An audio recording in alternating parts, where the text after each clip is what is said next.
شروع اللہ کے نام سے جو بڑا مہربان نہایت رحم والا ہے۔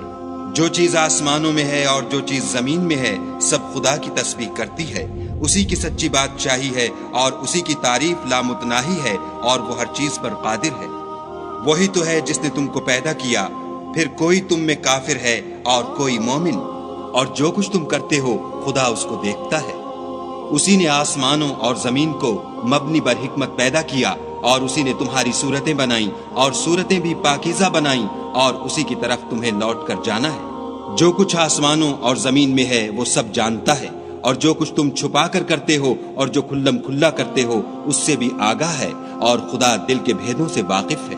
کیا تم کو ان لوگوں کے حال کی خبر نہیں پہنچی جو پہلے کافر ہوئے تھے تو انہوں نے اپنے کاموں کی سزا کا مزہ چکھ لیا، اور ابھی دکھ دینے والا عذاب اور ہونا ہے۔